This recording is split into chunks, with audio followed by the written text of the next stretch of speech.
These are the slides for Chapter 21 regarding the progressive movement from 1890 to 1920.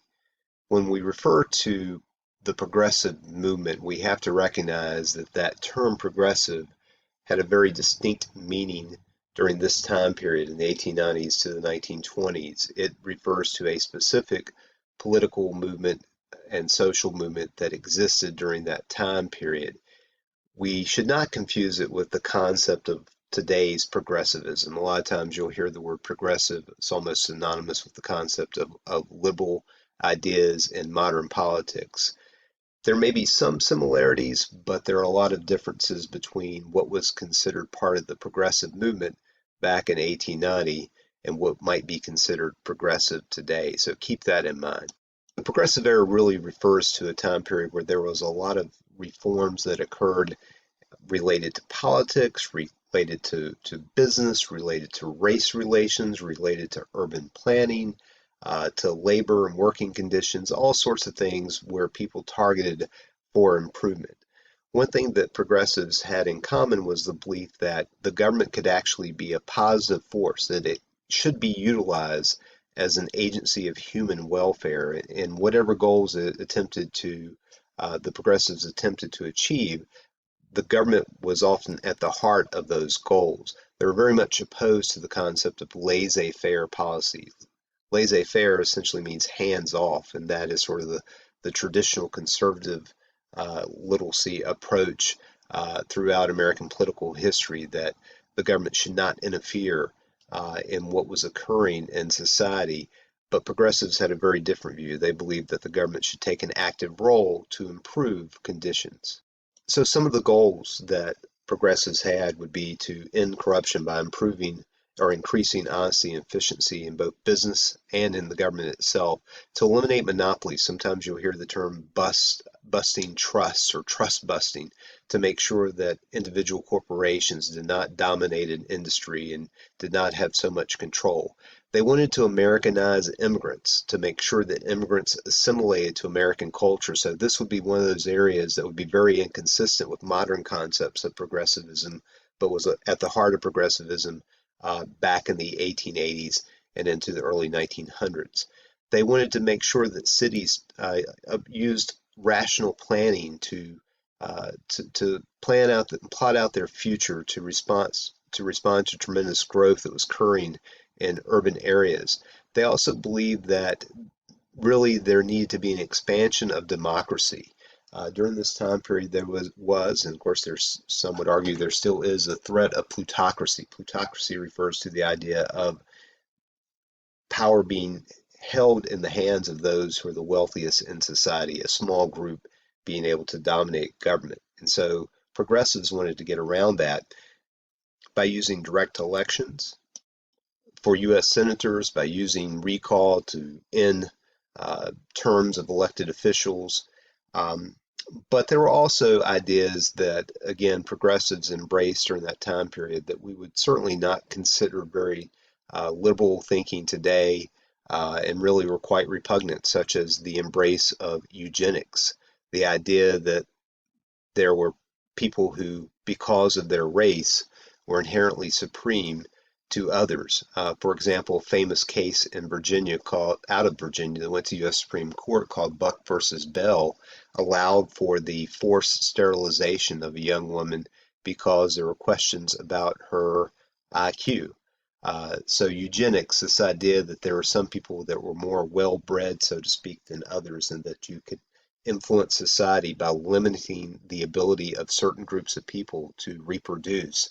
Again, sort of a horrific idea, an idea that was fully embraced here in Virginia. The link there on this slide will take you to a show that's a bit old these days, but again, point on about what went on in Virginia during this time period, and we'll see that some of the things that were happening here in the United States became part of the roadmap for the Nazi Party under Hitler in Germany.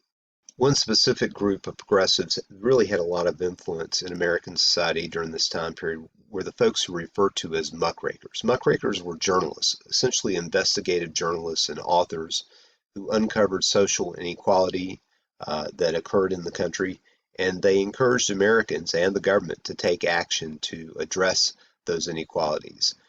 They exposed evil in the business world. For example, Lincoln Steffens wrote about political corruption in the cities in his essay, The Shame of the Cities. Ida Tarbell had a book where she targeted John Rockefeller and Standard Oil and their monopoly that they had created in the oil business. Upton Sinclair famously wrote The Jungle about the meatpacking industry in Chicago and the gross uh, violations of health and safety that occurred because there were no regulations about what needed to happen in meatpacking plants. And then Frank Norris wrote about the corruptions of the railroad industry in his book, The Octopus.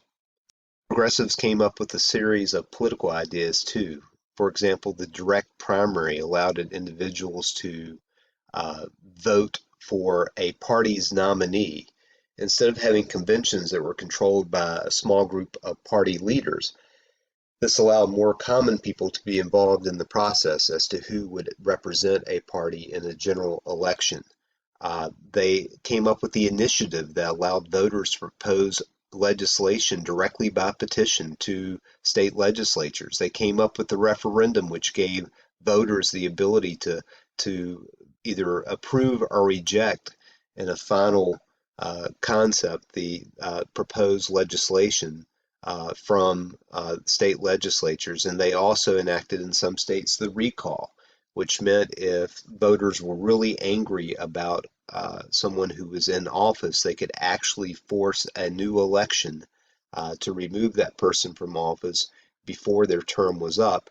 And then a really important political progressive idea was the secret ballot. We've mentioned before how in cities, a lot of times, political machines, the party machines, the party bosses would do favors for immigrants, but they would demand that the immigrants, of course, provide the political support to their party. And they could tell if that was occurring because they could watch how people voted. So one of the progressive ideas or mechanisms that came about during this era was the Australian ballot. It was called a secret ballot, basically allowing people to vote privately so no one could see what their specific vote happened to be. Progressives also tried to address inefficiencies in government, not just corruption. And one of the big things that happened in 1901 in Galveston, Texas, there was a horrific hurricane that occurred that basically destroyed the city, destroyed city government. And so it allowed Galveston, when it was being rebuilt, to develop a new system of government called the commission system that elected a number of commissioners who were responsible for specific areas of the city. And when I say areas, I'm not talking about geographic areas, but specific functions within the city, like the water commissioner, the fire commissioner, the police commissioner, and so on. Another model of city government reform took place here in Virginia, in Stanton, Virginia, up in the center of Augusta County, up in the Shenandoah Valley, where citizens in 1908 switched to a city manager form of government, which we still have in many cities, including locally here in Martinsville, where you have a mayor who doesn't have a lot of authority, but a lot of the administrative functions within those cities are actually covered by an individual who's hired by the city council, not elected, and that would be the city manager. Progressives eventually developed their own political party. And one of the more famous progressives was Wisconsin's Robert La Follette, who served as a progressive governor in Wisconsin. And during his tenure in office, he hired experts to advise him about drafting legislation and improving conditions. Instead, he was not focused on returning favors to people who supported him, but instead actually doing things that might make a positive difference in the state of Wisconsin. He was the first governor to sign into law the workman's compensation, as it used to be known, system that would reimburse individuals or compensate individuals who were injured on the job. He approved a minimum wage law the first time that had happened. He developed a progressive tax law where people who were making money at a higher level, that those higher income levels would be taxed at a higher rate than lower levels. He also adopted the direct election of U.S. senators before the 17th Amendment made it mandatory for states, Wisconsin adopted that ahead of time, where instead of having legislatures elect the U.S. senators, it was actually the people within the state who did that. So again, a very prominent individual in the progressive movement was Bob La Follette. There was also an effort in the progressive movement to help those who were subject to discrimination, such as blacks in America, other ethnic groups, women, and children. Um, so the idea was that they would help those who were unable to make advances on their own. We talked about the new immigration, those immigrants from Southern and Eastern Europe who often face much more severe discrimination than previous immigrants. We've talked about the working poor who do not have there was no minimum wage. They were not making a lot of money. They worked hard, but they still lived in squalid conditions. We talked about the use of child labor, and so in 1904 there was essentially a lobbying group, the National Child Labor Committee, that was formed to urge the passage of laws that would ban child labor. The reason for that is that in 1900, the U.S. Census indicated that 1 out of every 6 children between the ages of 5 and 10, so we're talking about kids who would not even have, who barely started kindergarten, 1 out of every 6 were working, which was a 50% increase over the previous decade. So that's why that group, the National Child Labor Committee, emerged. In addition to child labor laws being passed, there were also other efforts to make working conditions safer. Uh, for example, reforming sweatshop labor, instituting an 8-hour workday to protect women in the workplace who were working much longer hours than that, and to protect them from factory owners who exploited their labor. In 1911, there was a tragedy that happened that really turned the tide of public opinion against the overworking of these young women. In March 25th in New York, there was a fire at the Triangle Shirtwaist Company on the 8th floor of the Ash Building in New York City. 146 garment workers, most of them young immigrant women, died in the fire. There were poor safety conditions. There was not an adequate way for them to escape. And so this outraged a lot of Americans that this kind of thing could happen. And so the National Consumers League started arguing, they felt they had the moral argument that politicians needed to pass workplace safety laws to make sure something like that did not happen again. We talked about how labor unions had struggled a bit back in the 19th century, especially after the Haymarket Affair, but we started to see the emergence of more labor unions in the early 20th century. Eugene V. Debs, who we talked about being the head of the National Railway Labor Union back in the 1890s, he became the leader of the American Socialist Party, ran for president a couple of times. There was a more radical labor group called the IWW, or the Wobblies, that advocated for direct action and in general the utilization of, in particular the utilization of the general strike, which they believe to be the most effective way to impact business and to, in their view, overthrow the capitalist system. So very radical political views of these labor unions. In other parts of the country, we started to see the emergence of women's suffrage leaders, or suffragettes as they were known. Women's suffrage refers to the idea of women getting the right to vote. This did not exist in the vast majority of places in the United States as we got into the 20th century. There were a few western states like Wyoming and Montana where women were allowed to vote, but in most of the country that was not the case. So we start to see these suffragettes emerge, fighting for the right to vote for women. There are also voices in the black community that try to address the discrimination that African Americans face, and there are different viewpoints about how to do this. Franklin County native Booker T. Washington spoke at a convention in Atlanta, and the ideas in his speech became known as the Atlanta Compromise. He called upon African Americans to work diligently for their own uplift and work for economic prosperity rather than preoccupying themselves with political and civil rights. He urged them to cast down their buckets where they were. Now, this met with quite a bit of approval in the white population because Booker T. Washington was saying, let's give up our fight for social and political progress in lieu of getting economic progress. Meanwhile, W.B. Du Bois, who helped form the NAACP, the National Association for the Advancement of Colored Persons, he had a very different view. He was very critical of Booker T. Washington. He was part of this Niagara movement of well-educated blacks and sympathetic whites who gathered together to figure out how to advance political and social issues for blacks in America.